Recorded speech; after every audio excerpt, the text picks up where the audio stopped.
Hello. Such a pleasure to see you on this beautiful evening, Friday evening, 5:30. It's amazing that you guys found the time to come in out of this gorgeous atmosphere to come and join us. Susan and Uma are two people whose work I admire so much, and it's a total pleasure to be on the stage with them. And Susan, so thank you for that lovely introduction. I'm going to just restate the title of my book, which is The Fate of Food: What We'll Eat in a Bigger, Hotter, Smarter World.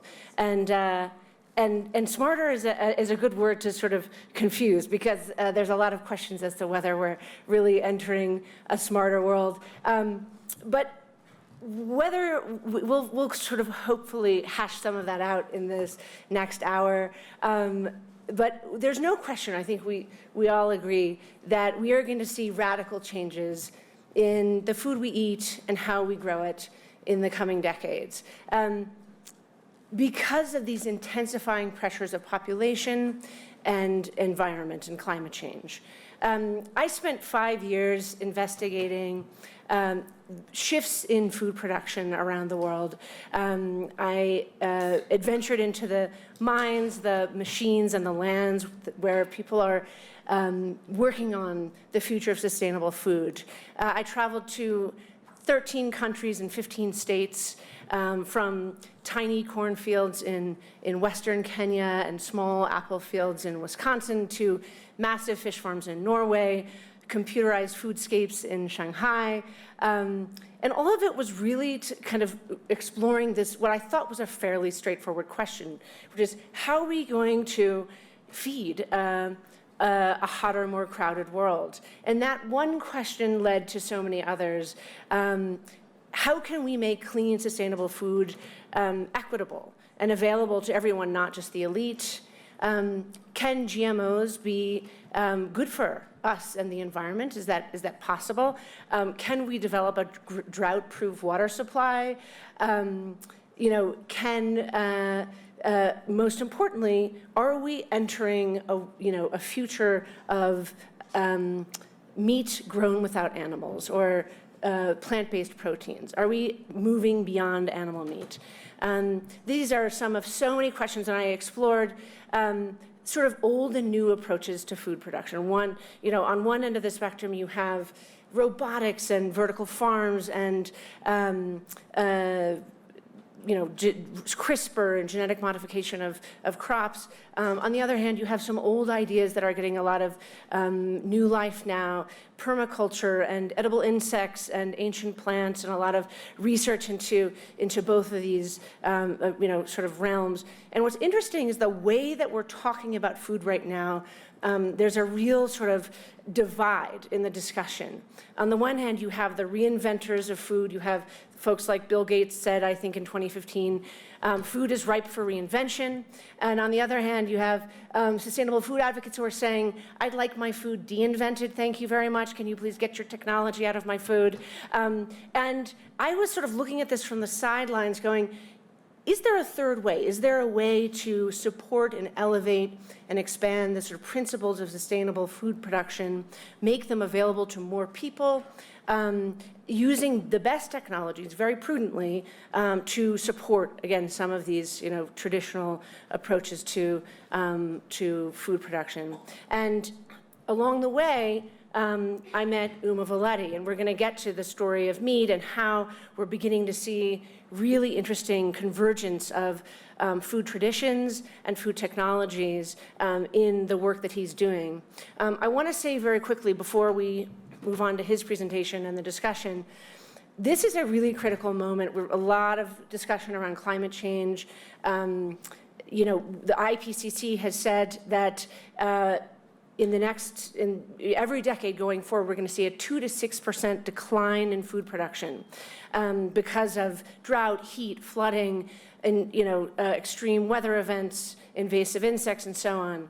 At the same time, we're seeing a shift. We're moving to 9.5, 10 billion people by mid-century. So this is the central paradox of our food future, is this increase in demand and this potentially significant decrease in supply. Climate change, as a result of climate change, we're beginning to see that food is a kitchen table issue, right? Climate change is becoming something we can taste. And just in the last week or so, we've heard a lot, or month or so, we've heard a lot about the farmers in the Midwest, 17 states where farmers have had a lot of trouble planting their corn and soy. We've heard about decline in olive production in Italy, avocado production in Mexico, coffee production in Ethiopia, Guatemala, and so forth, cacao. Some of our favorite crops are on the line, and we're seeing these sort of, in our midst right now, we're seeing stories of climate change told through food. And I think it's very important. No area of food production has a bigger, more significant climate impact than meat, which is why this discussion is so important. And rethinking meat production is a critical one. I am a meat eater. It's very hard for me. I've tried to become vegetarian and vegan and grew up on meat. So it's a struggle, and all these sort of approaches to bringing plant-based alternatives and other sort of more radical alternatives to meat are really relevant right now. So with that, I hand the discussion over to Uma and look forward to your questions. And I will be over there in the back with books if you want to meet afterwards.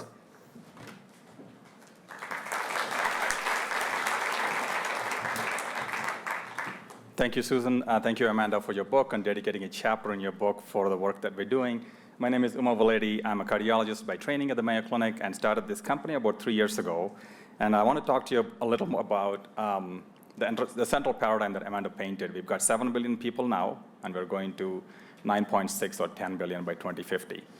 And if I look at innovation in the history of humanity for the last 10,000 years, the industry that has continuously delivered with innovation is the food and agriculture community. We've always figured out how to grow more food, how to do it well, and how to actually supply to as many people as the planet Earth could take. And that system of innovation has always continued to embrace new methods. So innovation is not new to the food and ag community. What we're talking about here is doing more with less, because we're also facing climate change. We are facing increasing trends of continuously increasing consumption of meat across the world, especially in developing countries at this point. And also the fact that the first sign of moving out of poverty and actually making a decent living wage is when someone goes out to a store and buys meat. It's not that they're buying a car or buying a house, they're going and buying meat. And when we talk about meat, it's central to every culture in the world. 96% of the people in the world eat meat. It's a central tradition that brings people together, and it's something that is celebrated. It's deeply ingrained in us. The idea for what we're doing is really, we want to be able to do more with less. We want to be able to preserve the choice of eating meat, and we want to be able to preserve health, life, and wellness for the planet, people, and also for the ability for us to produce meat that people loved all along in various cultures in a very simple way. So fundamentally what I want to talk to you about is how are we growing meat from animal cells. So we're not talking about a meat alternative. We're not talking about plant-based proteins. We're literally talking about taking high-quality meat cells from animals and saying, can we start thinking about evolving our food system really in a very transformative way to feed 10 billion people and beyond?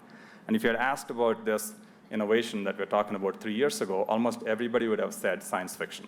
It's been written about for many decades that you can grow food from cells directly. But there was not a company in the world that was out there saying, we want to translate this into the real world. And that's what really got us started on this mission. And the concept behind this is essential nutrition.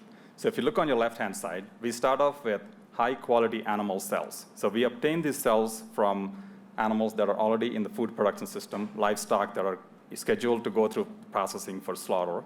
We also take them from animals that don't need to be slaughtered. You just take a small biopsy and look for the cells that continue to grow. And these are cells that are in the steak that we're eating or in a chicken breast. And these are cells that continue to renew themselves because a cell is naturally programmed to divide and divide and divide. And whether it divides inside an animal or divides outside an animal, it still is doing the same thing. So what we do is we take these high-quality cells and identify the ones we think will make the cut for high-quality taste and texture, and we feed them with essential nutrition. So if you look on the second button there, it's basically the nutrients that you would expect a baby calf to eat. It's a mix of vitamins, minerals, sugars, amino acids, fatty acids, and water and oxygen. And they're all given to these cells in a clean, controlled environment. And once these cells start growing, they grow, grow, grow. And then once they touch each other, they start bonding with each other, just like inside an animal. They start forming tissues and fibers. And after growing for about 3 weeks or 4 weeks, we drain the feed away, and we harvest the meat. And after that, typical production process that you handle meat the way you either grill it, or you make it into a sausage or a burger, or you put it on a plate and make it into sashimi or whatever a person is used to handling meat. Fundamentally, we're not changing what that experience is. But the reason we call it essential nutrition is that the only role that our cells have, their entire job in the world, is to become high-quality meat. But if they're inside an animal, it has a lot of other jobs to do. It has to run around, play, have babies, heal broken bones, have hair, skin, nails, and all that. So what does it mean? We don't need to use energy for all of that. The cell just becomes meat, we harvest it, and we eat it. So we simplify the whole production process in a way that is probably many magnitudes lower than what it's required to go through an animal. But don't take my word for it. I do want to show you what was just science fiction three years ago to what do these products look like. We're a company based in Berkeley. I'm showing you beef. This is a beef meatball. And when we started the company, we were like, look, people don't know that you can produce meat like this. So we need to start talking from day one about what our company is doing. So we started bringing in reporters and from the Wall Street Journal or any other well-reputed reporters and having them taste the product. And this was beef. And the reaction to this was incredibly crazy. It went viral, several million views in 24 hours. And we closed our financing round and moved out of San Francisco to the East Bay and started doing more things. We said our platform really has to be able to support multiple species. So we started saying, what's the most popular protein in the US? Chicken clearly is the most popular protein in the US. So we said, let's just do chicken. And we showed a demonstration of Southern fried chicken in the kitchen that Julia Childs used to cook. And we're like, let's make what people really love in the US. And this was also with about 25 to 30 people, largest tasting of this kind at that time. And we said, let's not stop there. This is a global platform because we're talking about food and meat. And we went on and said, let's also do duck, because if you think about duck, not that popular in the US, but more duck is eaten in China than the rest of the world combined. Lots of duck in France. And we wanted to show the global potential of a platform that can grow meat directly from animal cells. I also want to quickly show you what it looks like at a raw product. You may or may not guess which one is ours, but one of this is taken from a bird that's been raised and processed for meat. The other one is just taking those high-quality cells from that same bird and growing it out. I've shown this to butchers. I've shown this to CEOs of the largest meat companies in the world. I've shown it to chefs. It's always a 50-50. It's a guess. It's a flip of a coin. Because it is the same cells. It is meat. It looks like meat. It tastes like meat. It is meat. So what we talk about is it's important to demystify this. The demystification really happens when someone tastes it. And really to set the stage for our conversation, why do we think this is going to be helpful for us as we think about the next 50 or 100 or beyond? It's because when we talk about, on the left-hand button, you talk about all the climate change, greenhouse gas emissions. When we talk about methane production exclusively happens with animal agriculture. And in our production process, there is no production of methane. And methane is 34 times more potent than carbon dioxide if you look at a 100-year view. Because we don't have that, I think the chances of having the degree of greenhouse gas emissions is significantly lower. We also are building it out in a way that the production process is much shorter, 3 to 4 weeks, as opposed to maybe 9 months or 24 months or 36 months, depending on the species, to grow an entire animal and take it for processing. So significantly lower use of water. And when we start thinking about inputs, right now there's 70 billion animals that are raised for feeding 7 billion people. And if you're thinking about that demand doubling to 140 billion animals to feed 9.5 billion people, something's got to give. We already use a third of our water and land to feed animals for meat. We can't go to 2/3 of our water and land going to that in the next 30 years.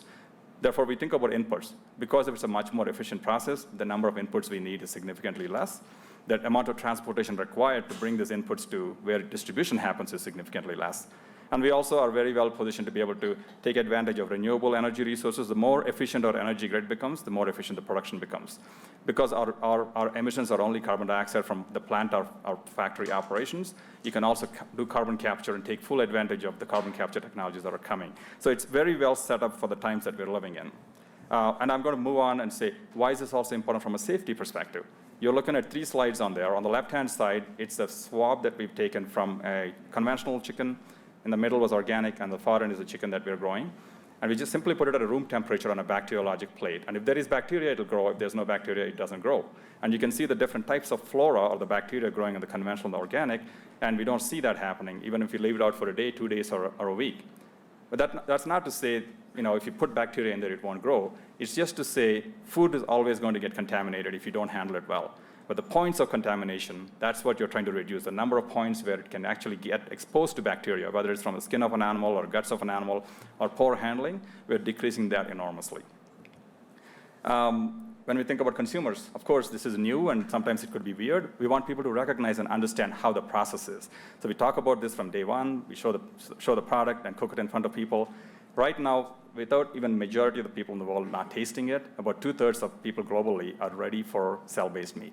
And once we start going out and demystifying it, we expect that number to go up significantly. Snapshot of investors, I think they should represent the world, and the fact that many people can get behind it. We have impact investors, including Gates and Branson, but we also have economic investors or financial investors who look at the economic opportunity here of doubling meat demand and saying the economics really are important for them as well. And the last one is industry incumbents. We want to bring the existing industry along because industry and innovation can live together. This is what we call our big tent. And finally, this has to translate into regulation. Food is important. Food has to be safe. What we put on the table has to have a process that is really well verified and affirmed by the agencies. So we're working with both the FDA and the USDA, and in fact, both the heads of the agencies and the White House, as well as the meat industry. For example, this is a letter that we wrote to the Meat Institute, the largest trade association in the world for meat and poultry, to the White House to say cell-based meat, conventional meat, and regenerative agriculture are all methods and the tools in the toolkit to feed a growing population's hunger for meat. And I want to end with a slide that imagine the world, 10, 20, 30, 50 years from now, where there is safe, affordable food that is there for protein across the world in a way that is scalable, sustainable for many generations to come. And that's really what drives our team. We're a team of 40 people from 12 countries, 58% women, and scientists, engineers, chefs, name it, financiers and creatives, all working on just one vision of meat for everyone, everywhere, forever. Thank you very much.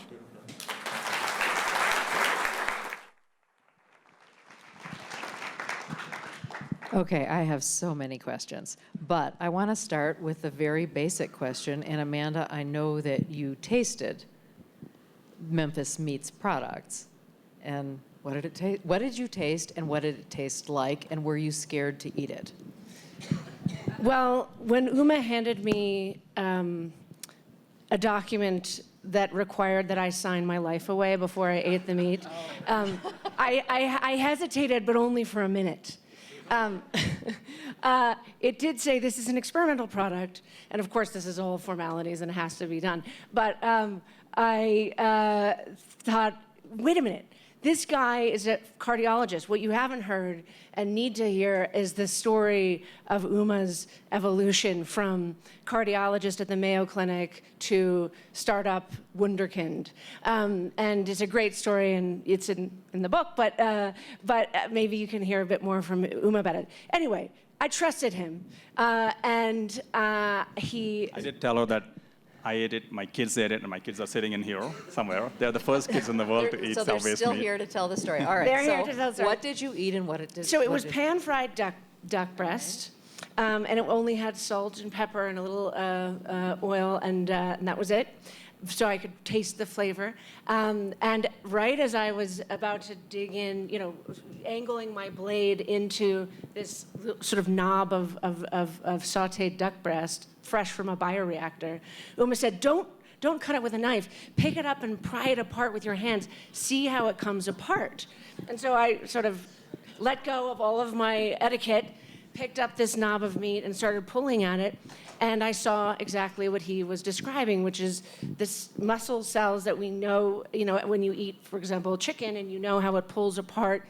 This striated muscle sort of binds together and separates in the way that meat does. And I said, I think, well, this is not my grandmother's vegetable burger, this is a whole different game.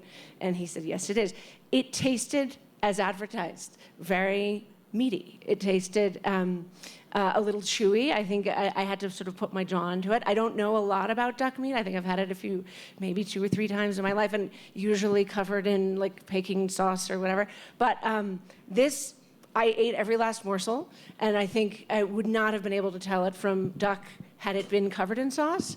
But yeah, it was, I'm here. I did not start quacking. I did not grow any feathers.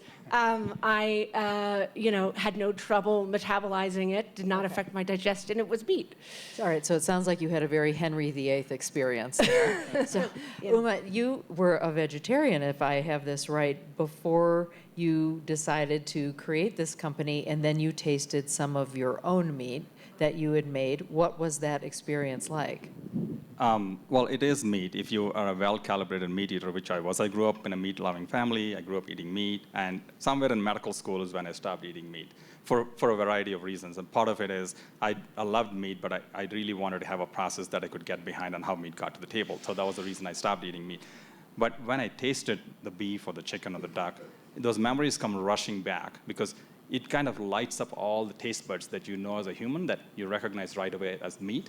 And I think it's very hard to describe it, but there is this a night and day difference between tasting a meat alternative and tasting meat, and that's what you'll feel.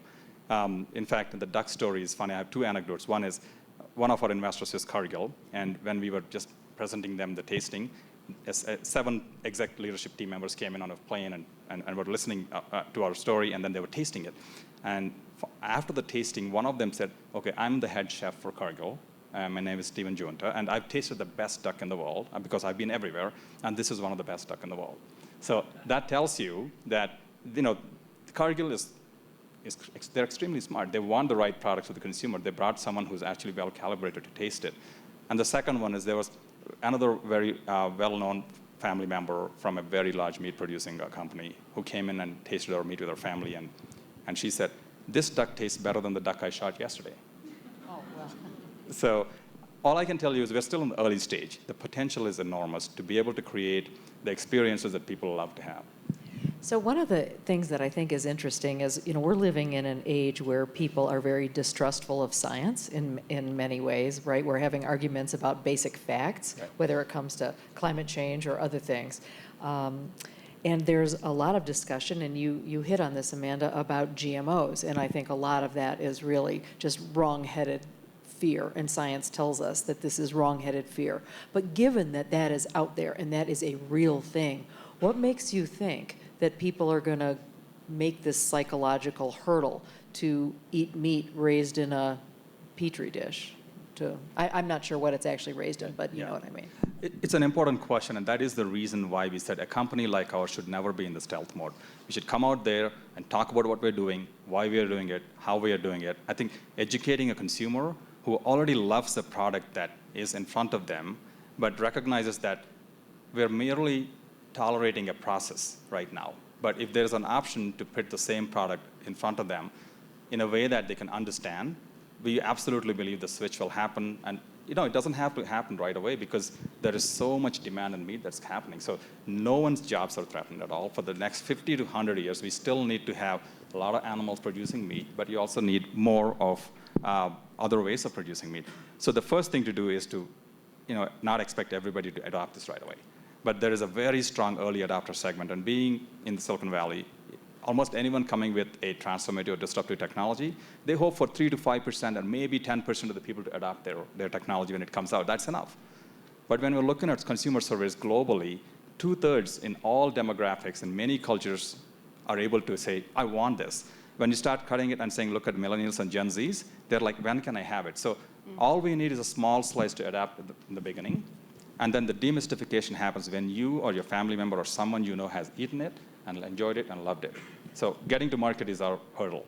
So Amanda, let me turn that question to you. I mean, you went all over the world, all over the country, looking at how people engage with food. Do you think that this is something that people could get their heads around? So the way that I got to UMA was actually through Tyson Foods. I was reporting on Tyson Foods' investment in a whole range of meat alternatives, including Beyond Meat, and some of the brands that you've heard recently have been getting a lot of traction.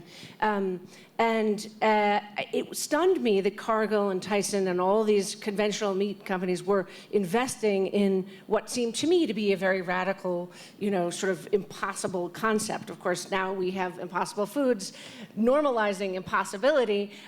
You've heard recently that Impossible Foods, which produces the veggie burger that bleeds, are you familiar with this product? Yes. So White Castle picked it up, Shake Shack picked it up, now Burger King has picked it up. 5 years ago, when the Wall Street Journal was reporting that, that the veggie burger that bleeds contained heme, which is essentially synthesized animal blood mixed in with these other sort of plant-based ingredients, there was no sense that this was going to get mainstream adoption, right? Or certainly going to be available at your local Burger King. And somehow in the last 2-3 years, there's been a shift. Part of it is market research. I mean, when I asked Tyson, why are you investing in the these disruptive startups? And they said, we see what's happening in the auto industry, we see what's happening in tobacco, we see what's happened in, film. Disruption is real, and it's inevitable, especially when you look at the behavior of young consumers who are increasing purchasing power. They're much more comfortable with this. Last year in 2018, there was a 25% growth in plant-based products, the purchasing of plant-based products, which was quadruple the growth in actual meat products and the growth in meat products. And I think tenfold the growth in food, brands generally. So there's a lot of interest and excitement around alternatives, and that's part of what's motivating these conventional folks to go, these conventional industries to jump in. I, again, thought it would be an impossibility that this would get mainstream acceptance, but as a mom of little kids and as someone who's now tasted this, it started making sense. Wait, this is safer. You are growing just the meat, not the animal, so you're saving a huge amount of inputs. And from a ethical and humanitarian perspective, it has amazing benefits, and obviously from a climate perspective, huge potential benefits. Of course, you have to address the energy inputs, the serum in which the cells are grown, and we can get to that. But the potential is extraordinary, and so. I think that the challenge of accepting this is a lot harder than the challenge of accepting what happens inside slaughterhouses. And as a meat eater and someone who has reported inside slaughterhouses, I know it is a bit hypocritical to say that because I continue to participate in a very broken system. But the realities of what meat production is today and how significant the impacts are much harder to accept than the realities of what goes on inside UMA's laboratory. I think a lot of people who are meat eaters, including myself, we understand that a slaughterhouse is really a difficult situation, and there's pictures and there's stories, and it's awful, but it's familiar, and right. You're used to this idea, and I think that's sort of the psychological hurdle in some ways. Uma, let me ask you, so how much of your desire to do this was based on environmental impact versus health impact versus sort of treating animals in a more humane way? Where did that all fall? I can tell you I certainly went through the evolution of all of those three. Environment came towards the end. When I was a kid growing up, I was 12 years old, and I was exposed to a slaughterhouse. It was a really difficult moment for me, but I continued to eat meat. Then in medical school, and as was exposed to much larger scale slaughter and the Mayo Clinic, I started seeing the effects of, diet on us, smoking and all of that. And I put catheters in patients' hearts to look at the plaque and try to clean it out and treating patients with heart attacks and cardiac arrest. And the part that really stuck with me is I've had a number of patients who would come in cardiac arrest, will be dead on the field for 60 minutes. We resuscitate them. And all their vessels are stented. It means when we put stents in, it's metal stents. And what we call it was full metal jacket, which means every single artery in their heart was stented. And I would tell them on the way out, when they give me an embrace or the family comes and says, thanks for saving my loved one's life, I'll say, please be sure that this person is not smoking and they're watching their diet. And 1/3 of all of those would come back within a month or two, and they're back on smoking, and their dietary habits are gone back to where they are. So what that told me is fundamentally, even when our life is at risk, the choice of what we love to do is so important, and food is such a critical part. Someone's eating 3 to 4 times a day. And when I started looking at the health and wellness opportunity in meat and being able to start saying, yes, we can have meat, enjoy it, but we can start thinking about making it better. That opportunity Is this really lower got to me. cholesterol or something? I mean, I read a lot before this, but I didn't come across that. So is eating this meat actually healthier, better for you than eating the meat off of some cow who's grazing in some pasture somewhere? It's a question that I think we should be able to answer. You can't make health claims. When you bring in food products to market, FDA is very, very clear about this. And as a physician, when you talk about medicines that are coming through, you can't make health claims. But what I want us to understand is the food production process itself, the chances of contamination are dramatically lower. That's the low-hanging fruit. We don't have slaughter on the process. Number two, when we start thinking about the epidemic influences that we have as humans, think about the swine flu, whether it's African swine flu or avian flu. Just because we have billions of animals in confined conditions, the risk to human populations are high. We don't have that. So when you start thinking about that, it's easy to add this up. And everything else on top of that is gravy. Like, we can start thinking about low-fat products. We can start thinking about beneficial fat products. We can start thinking about low protein, high protein. There's a lot of things that can be done by picking the types of cells and the breeds of cells you want. So that opens up a whole pipeline in the future.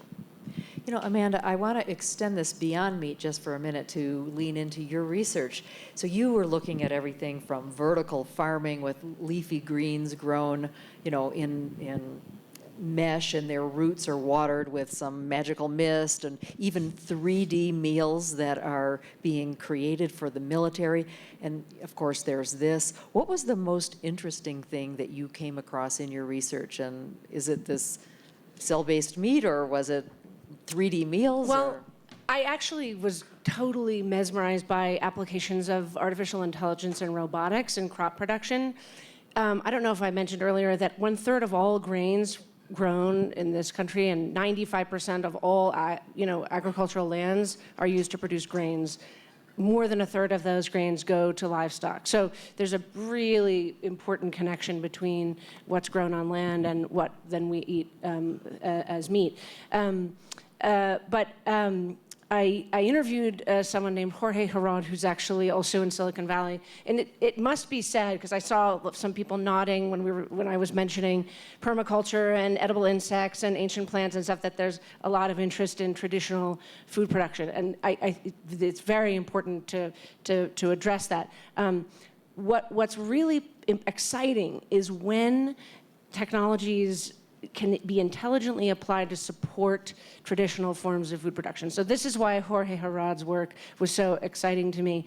He has a company called Blue River Technology in Sunnyvale, California, and he invented the world's first robotic weeder. And what this machine can do, I saw its maiden voyage in Arkansas a year and a half ago or so, and it essentially uses a bank of about 28 cameras that are hitched to the back of a tractor to see, using computer vision, the crops below. And it can distinguish between the crop and the weed. And it can deploy with sniper-like precision a tiny little jet of concentrated fertilizer onto this baby weed. And the baby weed cannot deal with that much fertilizer, and it dies, and then it goes in and fertilizes the soil in sort of these microbursts, right? As an alternative to broadcast spraying, which is what you see with the Cessna airplanes dumping, glyphosate by the billions of gallons. And so I saw this machine going down 12 miles an hour down this Arkansas field, going pss, pss, pss, pss, pss, pss, deploying these tiny little jets of herbicide. It was actually a trial run, so it was this fake sort of blue-dyed water. And you see, there's the plant that we're going to eat, and there's the weed, and only the weed has gotten this jet of chemicals. And I'm very concerned about the amount of chemicals that are in our food supply. And so that was thrilling. Because what it means is, yes, he's starting with herbicides, because that's a really critical area. We've heard a lot about human health impacts of glyphosate and the massive overuse of herbicides. B, he's beginning to apply this to fungicides and insecticides, but also fertilizers. And we know what happens when you overuse fertilizers. Algae blooms, soil, huge pressures on soil health. What it means is plant by plant rather than field by field farming of large-scale crops, right? So you can bring diversity and intercropping into large-scale agriculture. This is drawing on the principles of permaculture and sustainable farming, which is advocating for diversity and integration of crops. There's a real problem when you deal with monocultures. So that's just one example of a way in which, and as Jorge said, and he grew up in Peru and working on his grandparents' farms, which were very integrated, and he said, robots don't have to take us away from nature, they can help us protect it, which sounds pat, but it was very exciting to see the way that he was using this idea. And Uma said the same thing, there are ways in which we can see a synergy between, food production that protects the earth, that protects human health, that, elevates and sustains these principles that we hold dear, those of us who want to have backyard farms and chicken coops and so on, but also need to produce food affordably for a large number of people. Well, I want to get to the affordability thing in a second, but I like this notion of the merging of the past and the future into right here into the present. And one of the things I read this story about how creating meat without animals wasn't necessarily a new notion, and how Winston Churchill actually had written about the absurdity of growing a whole chicken if you were only going to eat a leg or a breast or a wing, and how back in 1932, Winston Churchill is saying that someday the parts will be available separate from the chicken. All right, so this is a long time before you're doing that. What has taken so long? If this was a notion back in the 30s, why has it taken until now? Really good question. Winston Churchill said this in 1932, and he said in 50 years from now, we would have this, where you can just grow the parts of a chicken or a wing that you need to eat. So we are well past 50 years. I think majority of the reasons, of course, are the timing of the technology being ready to do. In terms of understanding cells, how cells grow, there's a lot that's been learned in organ generation, regenerative medicine, that is some foundational knowledge there. Now, in terms of looking at how do we use automation, how to use robotics in terms of manufacturing large amounts of product. Those didn't exist 10, 20 years ago. We have that now. And then lastly, to understand the chemistry of food, the compositional influence of meat and the proteins, that technology is so cheap now. And then if you look at sequencing of a genome, started off at several $1 billion to now it's under $1,000. And that's like multiple magnitudes of reduction. So it's very easy for us to quickly look at a cell type and a breed and say, this breed's genome is fantastic. This is the one we want to preserve. So we increase the diversity of cells suddenly, because if you think about the number of breeds that we eat meat from right now, there's about 20 breeds of beef cattle that are mostly the ones that are consumed. There used to be hundreds and hundreds of these breeds, but we've kind of concentrated them into, similar to monocrops, there's decrease in diversity. When we think about our cells, there's millions of cells we are looking at, and the ability to capture all the data and keep it in our accessible format didn't exist 10 years ago. We have that now. So I think all these trends are coming together to make it possible. So I want to talk about the affordability here. With these various methods of food production, you did see all kinds of things. I don't know, when I go to small scale producers of locally grown produce, the price is through the roof. But I feel like I should do that, and that's a good thing, and I want to support them, and I want to eat healthy. What about some of these more mass ways to produce food, but perhaps in a way that doesn't take as much water, doesn't take soil? What are the prices of that going to be for consumers? It's so early stages. So right, the prices are much higher for example, vertical farming. I kept pushing Uma. Said, you got to tell me how much my duck breast cost. I really want to say we're going to get to that in a minute. $700 or $300 or whatever. So it's important to talk about this. And the rate at which the costs are coming down is staggering. So I think we really need to be thinking about that sort of the rate of adoption and scale and how that affects the pricing. But I will say before addressing that as it relates to vertical farming, because it sounds like you're interested in that, The other, it was Tyson Foods that got me interested in Memphis meats, and it was also a permaculture farmer who grows. I'm sorry, can I interrupt you? What is permaculture? So it's growing food, based on the rhythms of natural ecosystems, or I'm sorry, Maybe I'm patterns the of only one who didn't ecosystems. know, but thank So- you. So integrating food and sort of crop and animal production, you having diverse ecosystems within the farms where the foods are grown, and then also integrating animals into the production of crops is crucial because animals provide fertilizer, and right now it's so separated. And anyway, this was a small-scale farmer who was using managed grazing and rotating his crops and his animals and produced beautiful products, and he's right outside of DC and has had a lot of success, but he barely lives on, about $35,000 a year profit to sustain himself and his family. He can't afford his own products. And he basically said, nor can his neighbors. And he basically said, who am I to begrudge, as someone interested in sustainability, who am I to begrudge, the development of, plant-based meats and cell-based meats if they can be sustainable and good for people and the environment, when my own products are not affordable, are at Whole Foods prices or beyond.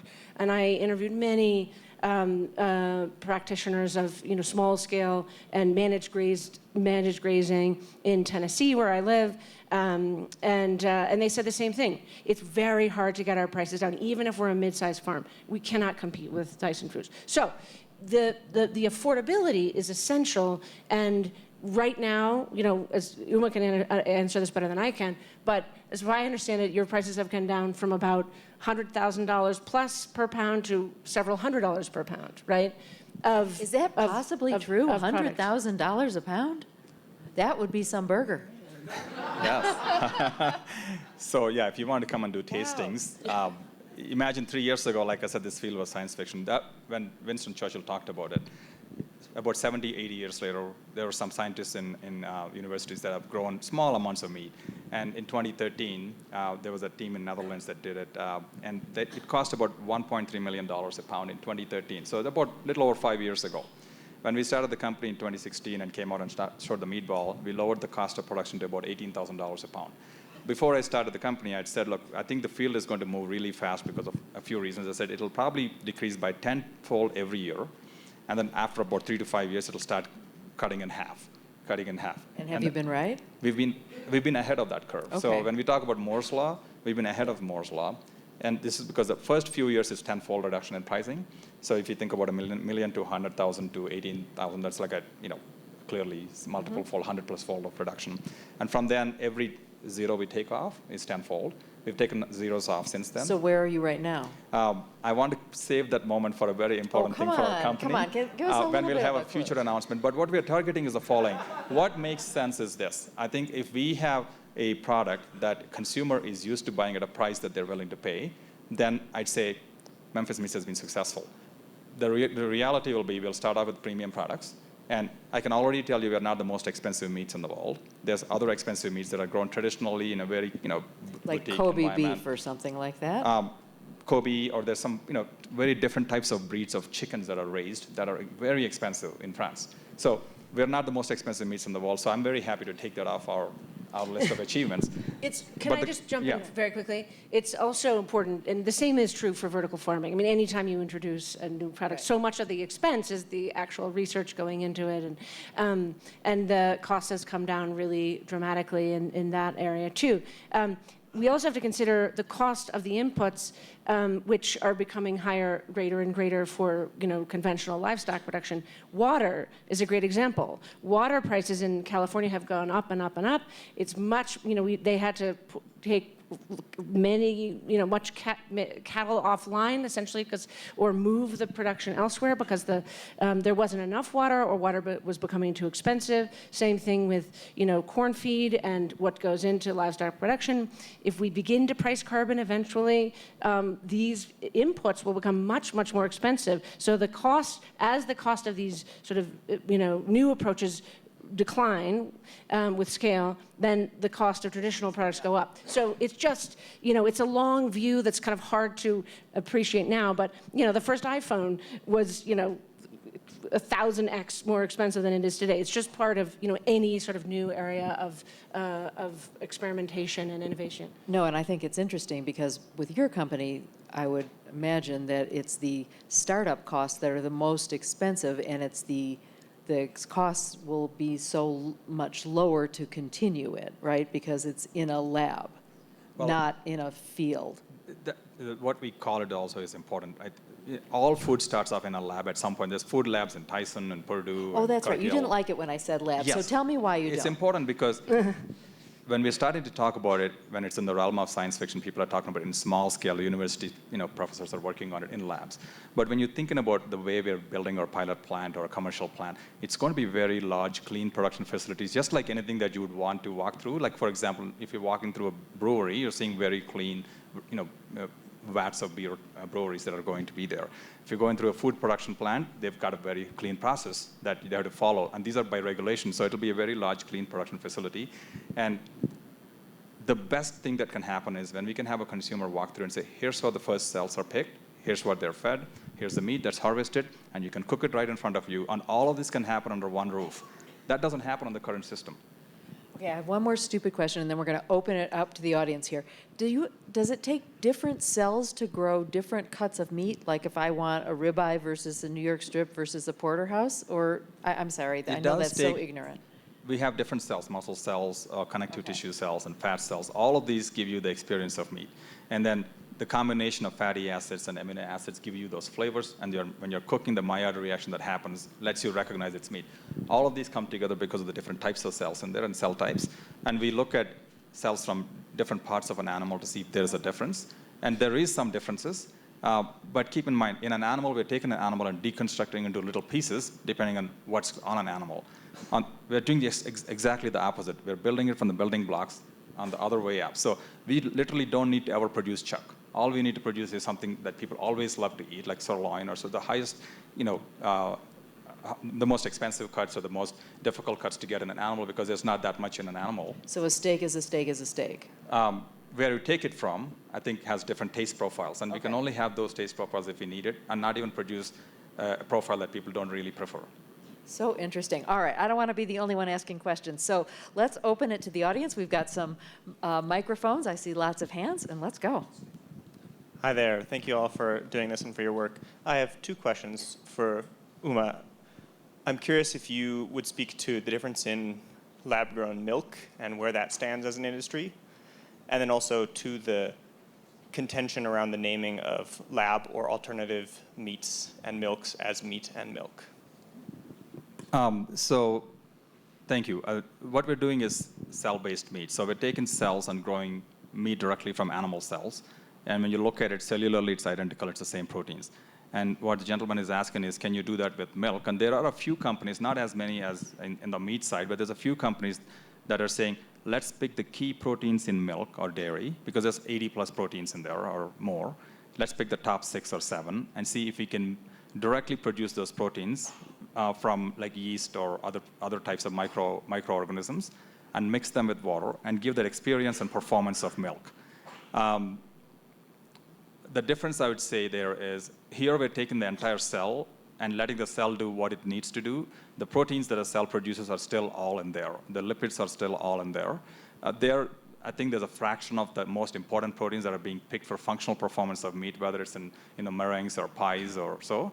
And that may be adequate for that industry. But for a full replacement of meat, milk with milk, I think there's more work that needs to be done in that. Can I jump in really quickly? So one of the companies that's been getting a lot of attention is Perfect Day. I don't know if you're familiar with them, but they are doing what they call, instead of cell-based dairy, FloraBase Dairy, because they're using yeast to pump out these proteins that Uma was talking about. Then they mix it with flavors. What the proteins do is it enables these dairy alternative products to cohere and sort of melt in the same way that the dairy products we're familiar with. So I ate Flora-based ice cream, and it was indistinguishable from Haagen-Dazs. I mean, it really was pretty surprising. They're scaling very, very quickly, and they're actually right down the road from Memphis Meats in Berkeley.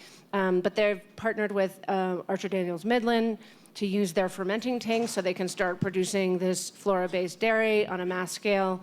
And they're one of many new sort of players in this space of vegan dairy that is indistinguishable in flavor and sort of performance, if you want to call it that, from conventional dairy. Anyway, Is FloraBase Dairy as fattening as regular dairy?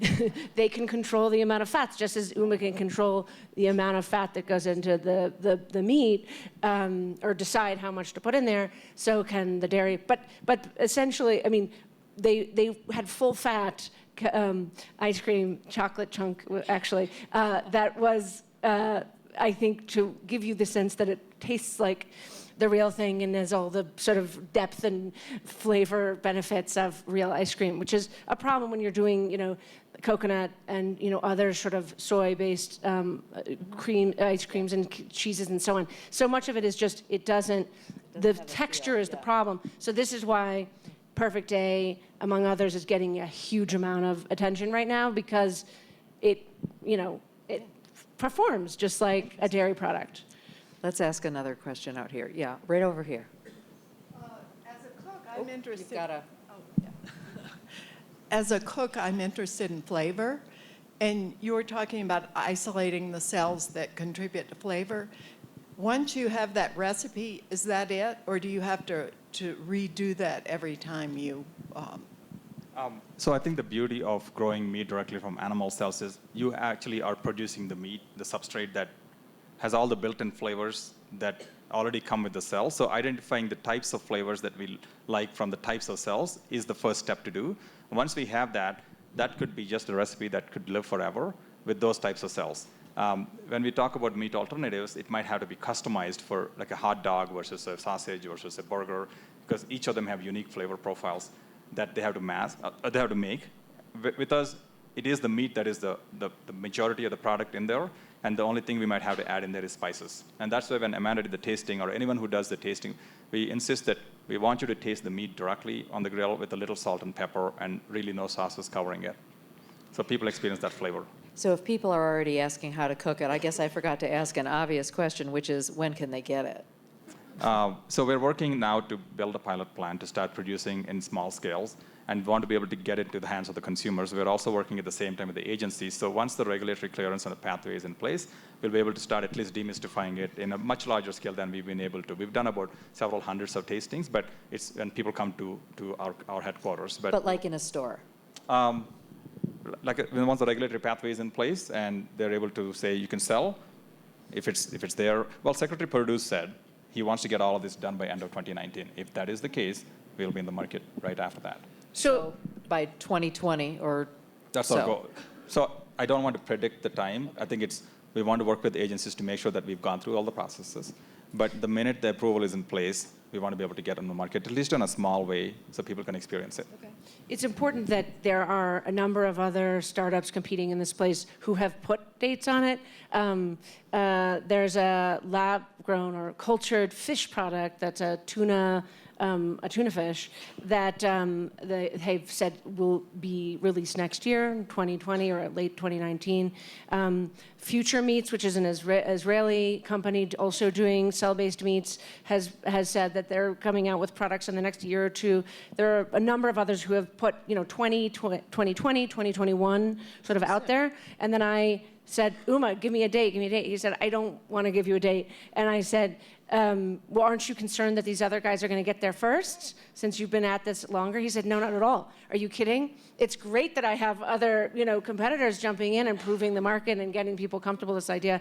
I want quality. And so anyway, I mean, there are companies coming out with dates that are in the sort of next year or two, but not these guys. I mean, just walking back 3 years, this field did not exist. We were the first company in the space that came and kicked it off. And so the first year there was one company, the second year there were two, the next year there were three, and now there's 40 companies across the world in all major meat producing countries wanting to go after this because it is a technology that people want to get behind for food safety, food security, and also there's a clear need at this point to do this. So having an ecosystem is really important. It's such a large market. We never talked about numbers. It's a $2 trillion market annually that has literally been untouched, and that market is doubling in size, in which case there's opportunity for a lot of people. It's not a winner-take-all, but what I expect is in the next few years, I would expect our company and maybe a few more to develop the fundamental technology that becomes a platform that people can, hundreds of companies can start based off. Yes, ma'am. You got it. My question has to do with the bigger environmental impact. So clearly these cells have to eat something. So what do we have to produce to feed this meat, and how is that, can you quantify that compared with existing inputs to get meat? Yeah, keep in mind, because no company in this space is producing at scale, all of these are models, right? But the fundamental idea is it takes a lot of calories to feed an animal to get meat out of it. Let's say a steer grows to 2,000 pounds. You get 600 pounds of usable meat out of it. And when you look at calories in versus calories out, it takes, depending on estimates, 34 calories of food that has to be fed to a cow to get 1 calorie of beef out of it. What we're looking at is a significant lowering of that, as saying we can get it with 3 calories for 1 calorie of meat out. Is that because there isn't the rest of the cow? Yeah. Okay. That's a fundamental advantage, right? These cells, their only job in life is to become high quality meat. They don't have to do all the other things they have to do inside an animal. They're growing inside an animal, and for the length of the life cycle of an animal. So that's why I think the cells also have to eat to grow. But the inputs that we're looking at, and based on the estimates we have, it's 90% less inputs to get to the same amount of meat that you'd get. Yeah. Yeah, and I'm going to repeat this stat. If you have a 1,000-pound steer or a 1,200-pound steer, you get less than half of that as meat. The rest of it is hooves, hide, bones, brain, etc. So you're putting so many resources into the production of unusable products, and they do go into other products, but they're not nutritious and they're much lower value products. So, as the CEO of Tyson said to me, if we can produce the meat without the animal, why wouldn't we do that? Obviously, there's a massive resource advantage. The question is, of course, But the key thing to keep in mind is the demand is doubling. So we are raising 70 billion animals, and in the foreseeable future, you'll still have to raise it because there's still this delta of demand that is growing. And if we can come in and take a slice of that, it takes off the pressure of a production system that already is struggling to be able to be sustainable. And there are regenerative agriculture techniques that people talk about, and that are free grazing cattle. That's fantastic to have, but can they feed the amount of meat that's required? And just to give you the scale of amount of meat consumed in the world, globally, 750 billion pounds of meat are consumed. In the US, it's about 200 plus billion pounds of meat every year. And for companies to scale and produce this much, there's a lot of tools in the toolkit that we need. We need conventional agriculture, regenerative agriculture, cell-based meat. We need plant-based proteins to be able to feed this growing demand for protein. Very quickly, I know we're about to run out of time, but your question is important because one thing that is super controversial about this is the serum in which the meat is grown, and this solution essentially, which originally was bovine serum, right? And this came from the serum that was feeding the cells came from an animal, so that's not a vegan source of nutrient for this ostensibly vegan meat, right? And that caused a lot of concern and confusion. And so there's a big race now to produce vegan serum, essentially, that can grow the cells. And it's important to address that because I think it's important to get the nomenclature right. I want to be very clear with people. What we're producing, cell-based meat, is not vegan because it has animal cells. It is meat, right? So it's not a vegan product, but it is meat. The reason people are trying to get away from serum is the following. You cannot scale to the degree of production you want if you're always depending on an animal product that has to help grow. Therefore, being able to get ingredients that are similar to amino acids that coming from plants as opposed to an animal is the most important reason why for this company and the industry to scale, we need to detach ourselves from serum that comes from an animal, because then it becomes dependent on another industry and can't really go to where it can go.